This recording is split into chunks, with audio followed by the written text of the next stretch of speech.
dispatching another truck and actually check this 5 states. Because simply IFTA and IRP do not cover everything.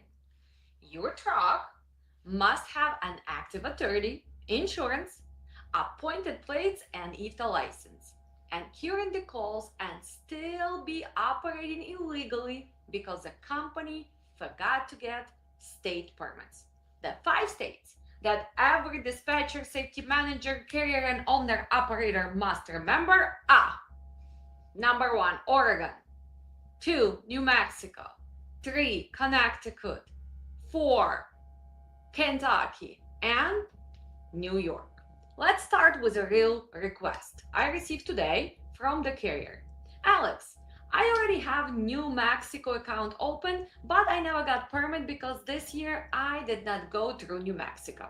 And this is exactly where the knowledge becomes extremely valuable. New Mexico requires a weight distance tax permit for qualifying commercial vehicles operating with more than 26,000 pounds.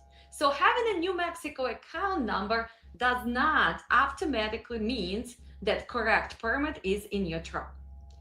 But because this carrier already has an active account, the dispatcher don't need to start registration process again. We're simply going to log into his account and we're going to buy the permit as of today.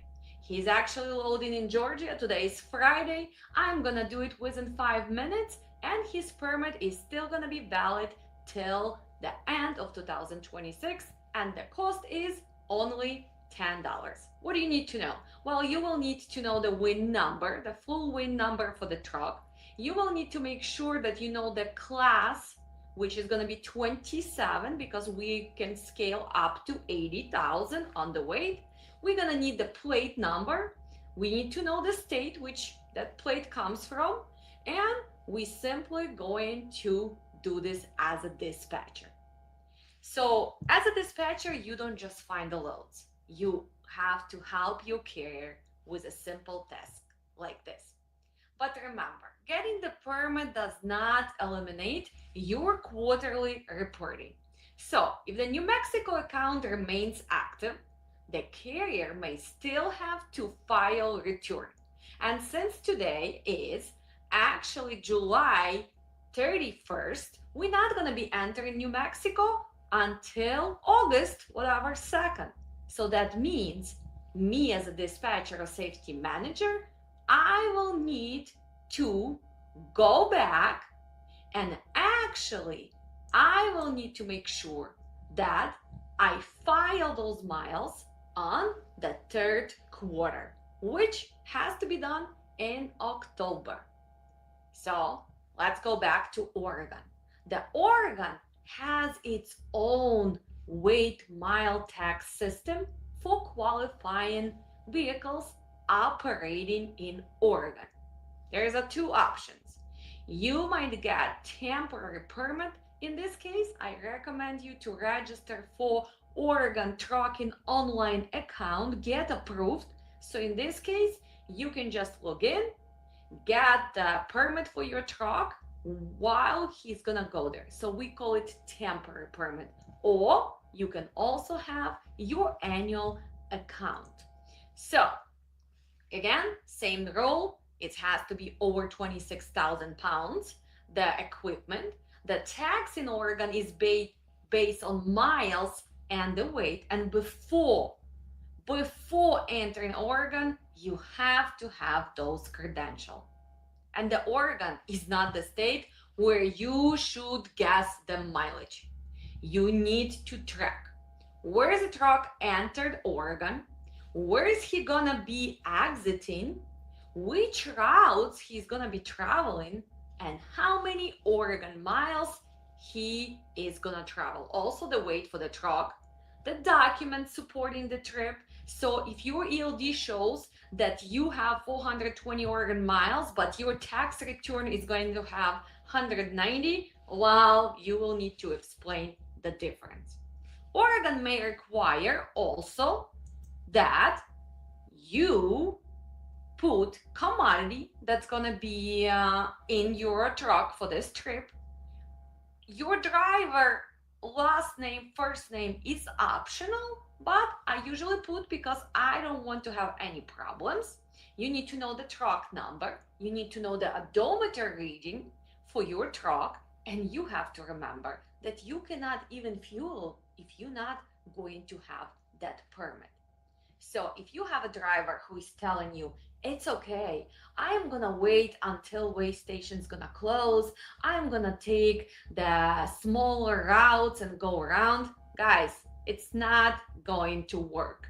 They take pictures of your truck and you're gonna get caught.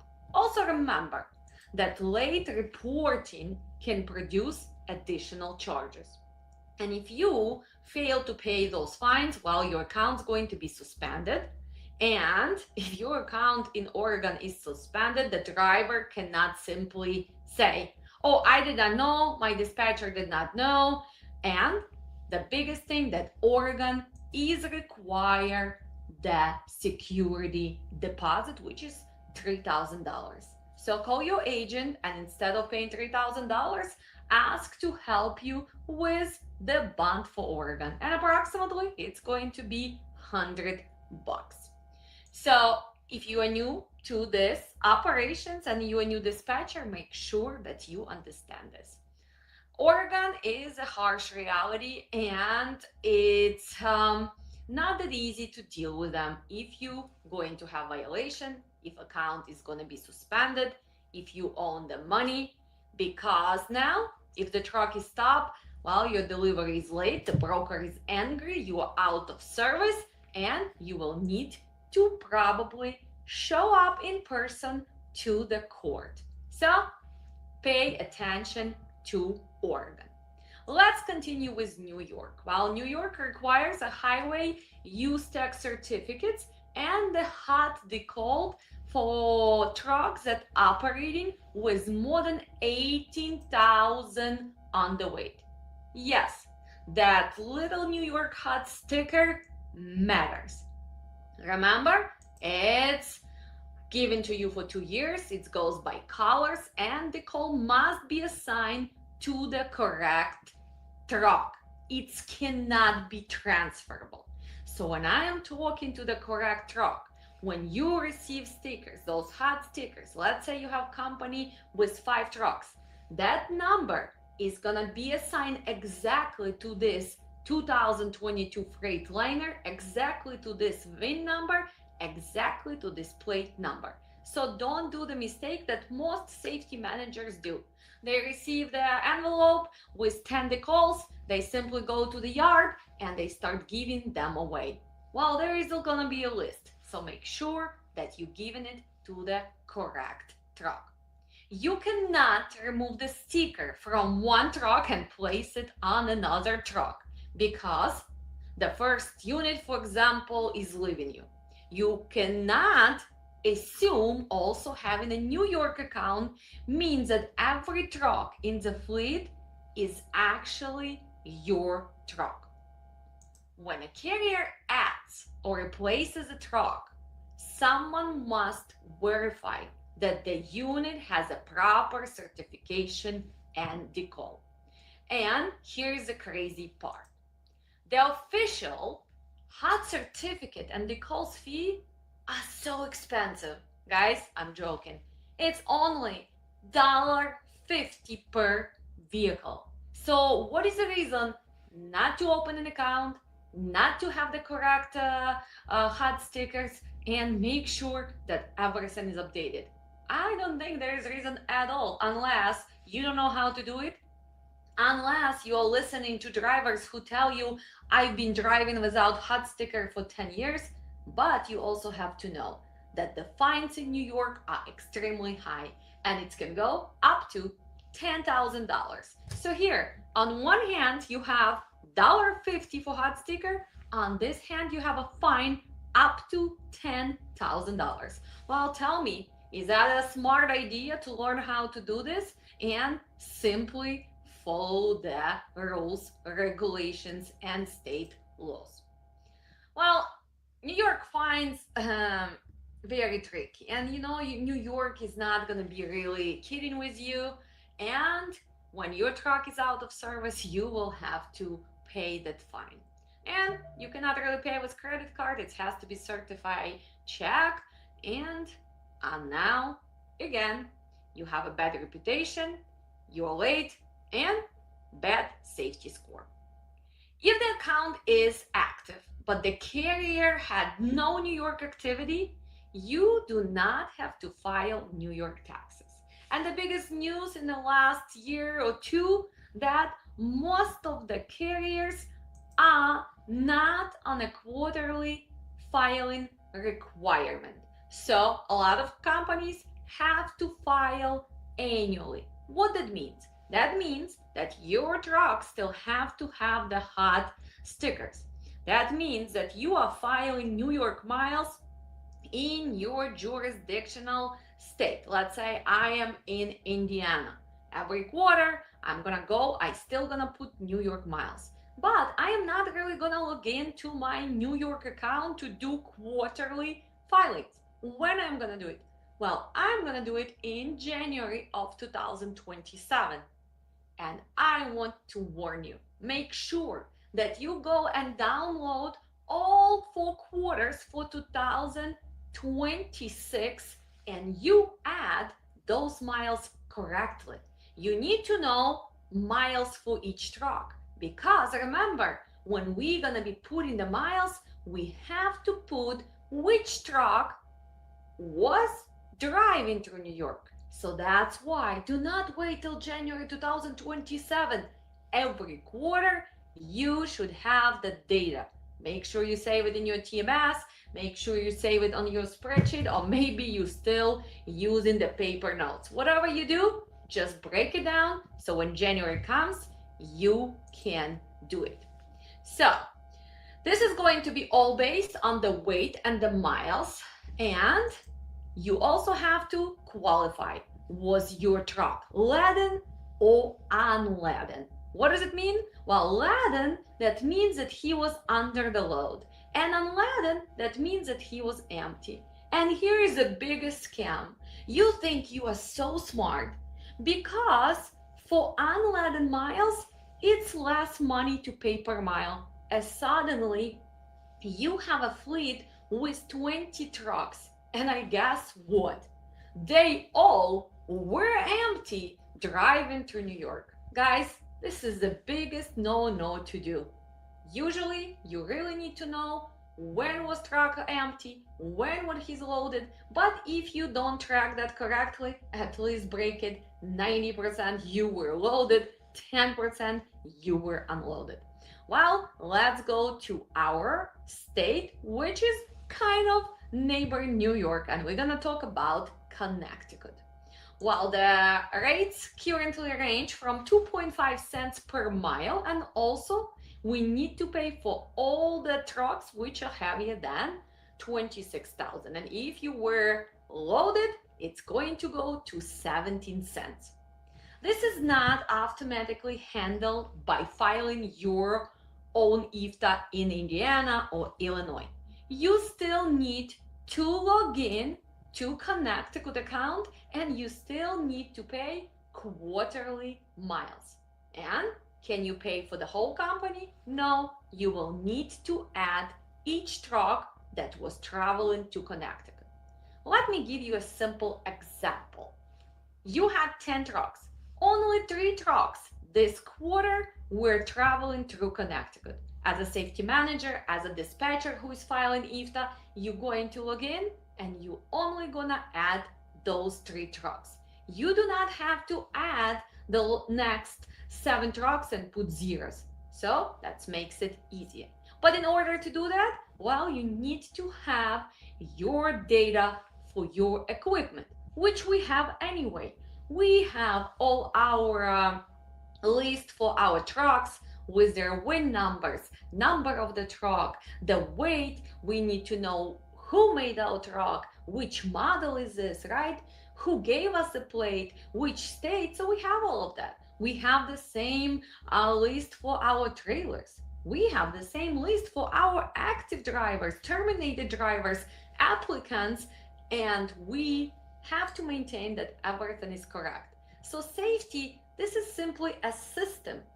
Yes, some people say, oh my God, this is too much. It's not too much. If you do it correct, it's actually very simple. That's why do not miss my upcoming class this Sunday. You can still learn safety and compliance in a live, not pre-recorded classes. But let's go back to that Connecticut returns. So what if you did not travel at all? Do you still need to file zeros? Yes, yes, and yes. So Connecticut calculates by, again, loaded, unloaded, and that's it. Very easy. Do you need to have any sticker on your truck for Connecticut? No. Do you have to have any permit in your truck, in your folder for Connecticut? No. But do you have to make sure that you have account and you file your trucks, and when you file, you brake by the truck? Yes, yes, and yes. And finally, let's go to my favorite, Kentucky. Well, what does Kentucky require? Simply, Kentucky requires an KYU weight distance tax license for all qualifying vehicles operating with more than 59.999 pounds. So the carrier must have a permanent KYU number or obtain temporary permit. So if you've been watching the trucks, if you look at the side of the truck, usually what do you see? You see the name of the company, let's say Alex Transportation.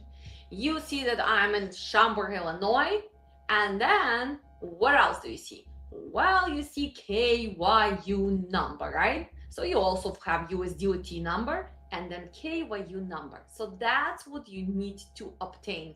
You obtain that account and that number for your company. So if Alex Transportation has 60 trucks, that number is going to be the same because this is KYU number for Alex Transportation carrier.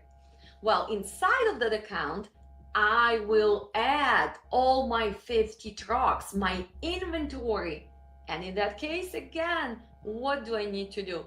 I need to know the VIN number for each truck. I need to know if it has a glider kit or not, if it was rebuilt. I need to verify if it's leased or it's a company truck.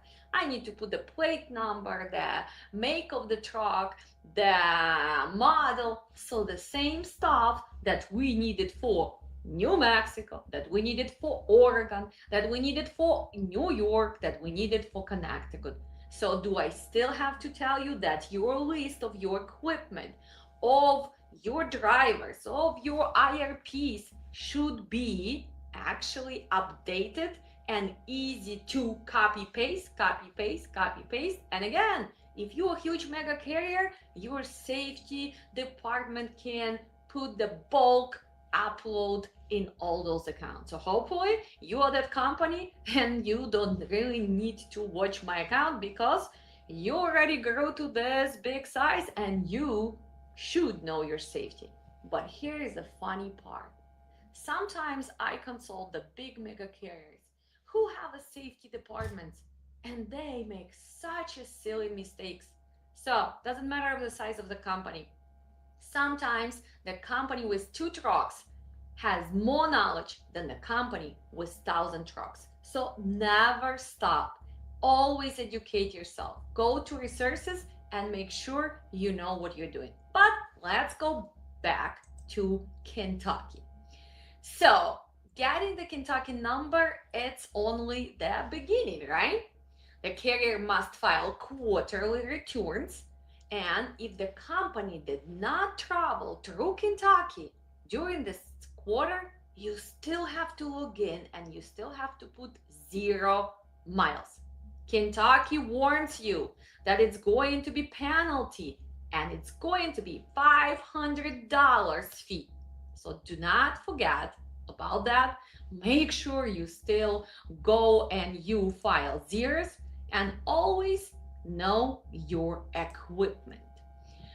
What else is good about Kentucky? Well, every time when you log in, it's gonna ask, are you canceling Kentucky account? Of course, you're not canceling. So simply do not assume that your company is automatically covers the operations. You still need to make sure that you add your inventory. You add in trucks, you are doing it today. You terminated your driver, you're removing his truck today if he's an owner operator. So safety is easy. And we only have 5 states that we have to do it. I think it's simple. I think it's just a matter of you understanding this. And I'm gonna put the links to all the states. And remember, you can still join us for the class on Sunday, the August 2nd. It's $9.99. It's live. It's gonna take us 4 weeks, 4 Sundays. Each class is 4 hours, and that's when we're gonna cover everything, starting with opening company, with preparing for new entrant audit, with driver qualification files, with maintenance files, with IRP's account, trucking permits, data queues, understanding CMS scores, and everything else. So do not miss that opportunity. And of course, if you missed our IFTA last Monday, remember to register in October. Safety is not hard. Safety is a system and implementation. So you always have to check if your account is active, if the correct trucks are listed, if the permits are current, if you need to put decals on your trucks or not, and of course, if you file your quarterly files, annual files, or if you had to get temporary permits. You also have to remember, well, it's not easy to deal with suspended or revoked accounts, so don't get to that point. A dispatcher should never wait until the driver is sitting at the state line and asking questions, can I get a permit now? Well, you need to check your route before you book the load, check the company accounts before dispatching the trucks, check the unit before sending the driver, and all the documents are required. This is why professional dispatchers are not just someone who books the load and sends the rate confirmation. A professional dispatcher protects the carrier's money, time, equipment, and reputation. And this is exactly what we teach at Dispatch Training Center. I'll see you in my class. Stay safe on the road, stay compliant, and simply educate yourself, because knowledge is a power. The more you know, the better you're gonna succeed as a dispatcher, as a safety manager, as an owner operator, as a huge mega carrier owner, or simply as a company driver. I'll see you soon. Put like, put comment, ask questions, and tell me, was this helpful or not? But for most of you, I'll see you on Monday for our live show. We're gonna bring cyber attack security, so please watch us, ask questions, and